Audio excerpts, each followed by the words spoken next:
প্রচন্ড শীত। তিনি ভাবলেন আজকের রাতটা মসজিদেই কাটায় দেয়। মসজিদের দারোয়ান এসে বলে, মসজিদে তো থাকা যাবে না, আপনি বের হন।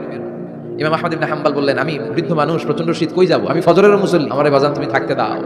দারোয়ান বলেন, নো, থাকা যাবে না, মসজিদে থাকা যাবে না, বের হন। এটা যে ইমাম আহমদ ইবনে হাম্বল সে বুঝতে পারে না। ইমাম আহমদ ইবনে হাম্বল ব্যাগ নিয়ে বের হয়ে গেলেন। হঠাৎ দেখে সামনে এক বাজার, যুবক একজন রুটি বিক্রেতা, রুটি বিক্রি। ইমাম আহমদ ইবনে হাম্বল বলল, যুবক, আমি মুসাফির মানুষ, থাকার জায়গা নাই, প্রচন্ড শীত।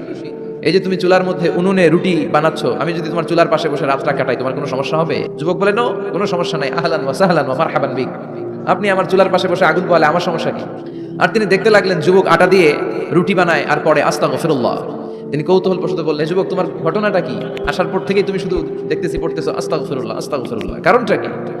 যুবক বলে, আমি সবসময় ইস্তিগফারের সাথে আঠার মতো লেগে থাকি, বরকতে আল্লাহ আমাকে মুস্তাজাবুদ দাওয়া বানিয়ে দিয়েছে। তবে আমার পুরো জীবনের সব দোয়া কবুল হলেও একটা দোয়া এখনো কবুল হয় নাই। কি সেই দোয়া আমারে বলো? যুবক বলে, আমার জীবনে যে দোয়াটা কবুল হয় নাই সেটা হচ্ছে, আমি আল্লাহর কাছে দোয়া করে বলেছিলাম, আল্লাহ, শুনেছি এই জামানার সবচেয়ে বড় মুহাদ্দিসের নাম হচ্ছে ইমাম আহমদ ইবনে হাম্বল, আমি যেন ওই ইমাম আহমদ ইবনে হাম্বলের কপালে একটা চুমু দিয়ে মরতে পারি, তুমি তৌফিক দিও। আহমদ ইবনে হাম্বলের কপালে চুমু দেওয়ার জন্য আহমদ ইবনে হাম্বলের দরবারে তোমার যাওয়ার দরকার নাই।